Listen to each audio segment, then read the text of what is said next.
Welcome to Ingredient Insiders. I'm John Magazzino. And I'm Andrea Parkins. Thanks for watching this clip from our interview with Chef Robert Irvine. For the full episode, find us on Apple, Spotify, or wherever you listen to your podcasts. Links in the description below. How do you take your tea? Black. That's it? Done. Nada. Nothing. Okay. Can we talk about tea? Yes, we can talk all about tea. Let's spill the tea. So you're English, so I feel like that's like... Well, I'm English by birth, American by citizenship. Okay.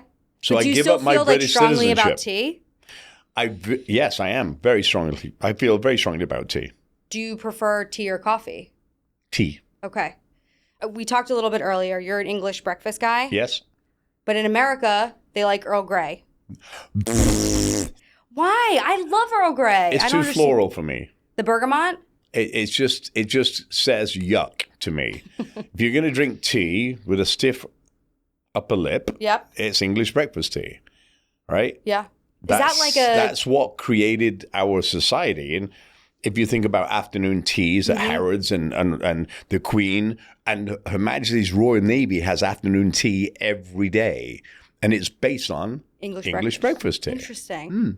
So no herbal teas, no nothing? No, I've started to drink some ginseng. Okay. Because my wife is Korean and her mother says, you got to drink ginseng tea. So I have that at night. Okay. But for the most part, I have one coffee a day. The rest, I can drink 65 cups of tea. I might pee a lot, but the rest is great. Yeah. No, I would be not able to sleep for days. But it's not the caffeine. It's just liquid. To me. It's like... Do you cook with tea? I do. I like to braise in tea. I like to do a lot. I mean, look, tea is great for coatings, the actual leaf itself, with sugar and flour. Sure. You know, you can coat things, you can dredge things, you can. Yeah. But you have to be very careful because it becomes too intense for whatever you're trying to do. Can like overpower? Overpowering, yes. Can also get like super bitter if you over... Well, it depends what tea you're using. Okay. Right? So you're using Earl Grey tea, which is a sweeter tea. It will get more bitter than English breakfast. See, I leave the tea bag in. See, that's the wrong thing. You don't warm the cup, you don't steep it.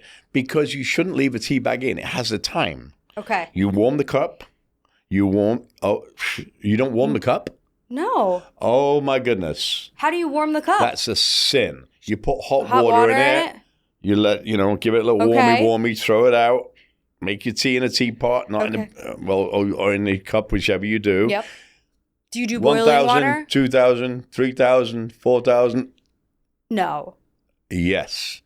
My mother used to make tea that you could stand a spoon in. And I'm not kidding, on its own, with nothing. Yeah. And I'm like, who drinks this crap? Well, my mother did. And then it stains your teeth and it's like, it's like, ugh.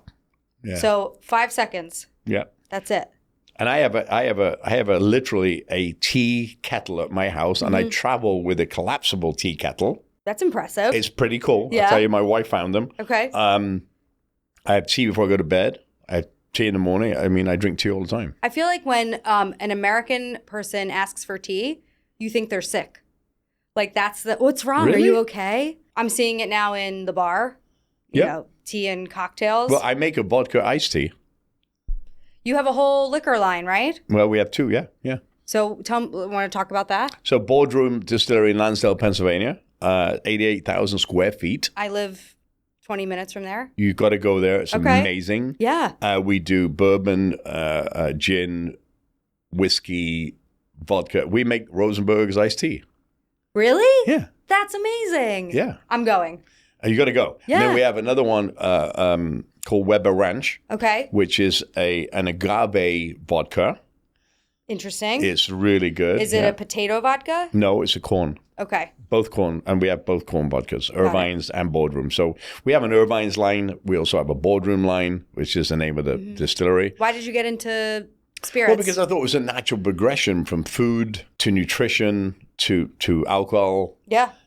Kind of you have a core competency in food. Yeah. And then you branch out and all the things. I mean, we have fish, we have clothing for the military, we have humanoids, we have self-ordering platforms. Fitness we have a whole bunch of stuff. So you're very busy. No, not really. I travel 345 days a year. If that means busy, then yeah. What's next? I don't know what's next. The foundation for me is probably, we have the foundation, Robert Irvine Foundation, where we feed people twice a week, somewhere around the world between 300 and 3,000 people. Okay. With iBots and dogs and financial aid and all these kind of things that we do. The legacy for me of that is really important. So everything we do from a for-profit goes into the non-profit. Right. Nice. The biggest thing I'm working on right now is a modernization of the joint feeding force with the Army. Wow. So we're changing the whole, how do we purchase food? How do we serve food? What does it look like instead of being drab, old World War II looking dining facilities, taking it into the modern age of collegiate feeding from a nutrition standpoint, but also a visual standpoint. So I'm in the middle of that right now with the Army. So that's exciting. That's taken a lot of my time. That, again, is through the foundation. I have a gratuitous services agreement, which means they pay me $1, but I spend 900,000 hours there, tackling 5 big bases at the moment. So lots of more travel. Yeah. And any TV stuff? We any are working shows? I can't say, but yes, there's a couple of things we're working on right now. Okay. One of them is Restaurant Impossible. Coming back. Nice. That's exciting. The other one is Worst Cook still? What's going on? That's not that was never my. That wasn't your thing? That was a thing they asked me to do. By the way, I was an intern on the first season. With Worst Bo Cooks, McMill? with Bo and Anne. We were in this church basement. Yeah. So that's changed. Obviously, Anne's not there. I think somebody else is there now. But the whole TV world has changed. I mean, it's all competition. The movie has changed. I'm really about telling stories of people that are going to help people. The reason I'm very interested in the military side of things is because I see that we haven't changed our military feeding platform since 1940. Yeah. Right? And I know we can make a huge indent. That's the same as Restaurant Impossible. Yeah. For me, it's got to be meaningful for me to be able to do it because I have to get up every day to go and do it. And I don't have a job. I have a passion. So for me, it's like I get up every day to please somebody else. And I mean that most sincerely. Yeah. Because it feels, we just did this march, I told you twice now, but with 65 veterans and active duty men and women walking 54 miles across some of the most horrendous but beautiful sites in Scotland. But the life-changing moments, and I'll send you a clip, are unbelievable. People that have got demons from past and present and just the life-changing moments. And I want to be part of that storyteller that tells the life-changing moments. Not, oh, I'm sorry, you lost your leg in Afghanistan. Right. Yes, you lost your leg in Afghanistan, but look what he's doing now or she's doing now. Right? The positive side of that.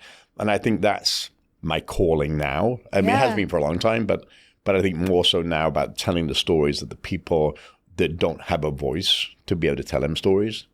And I've got a big mouth, so I'm okay with it. I think you should tell those stories. I mean, to me, that's your next show. Yeah. Well, we had the talk show. I mean, that was funny. That was hilarious. Yeah, I mean. But people don't understand. We put 63 people in anger management, self-help groups. I mean, we put people in places to help their lives. Right. So it was a good experience for me. I got to change a kid's life that was 13 years old. Yeah. When I met him, he's now in the military, but he'd been incarcerated. His dad was incarcerated. His mother wasn't allowed to go in the Pentagon because she had a rap sheet this long. And I promised him I'd get him to drive a tank and go into the Pentagon if he did his homework, went to an after-school program, and caught up. He held his part of the bargain. I held mine. We don't do enough of that. Society today is about what's in it for me. Right. 100%. Instead of, you know what, if I help this person, I'm going to go to bed at night, I'm going to sleep better, and that person's going to do the same thing. I mean, full circle moment, you told the story of almost failing basic training, right? Yep. So today you were like, how many years later, still practicing exactly what you preached. Thanks for listening to this episode of Ingredient Insiders. You can find the products we discussed on today's episode at chefswarehouse.com or your favorite specialty retailer. And don't forget to follow us on Instagram @Ingredient Insiders and Chef's Warehouse at Where Chefs Shop.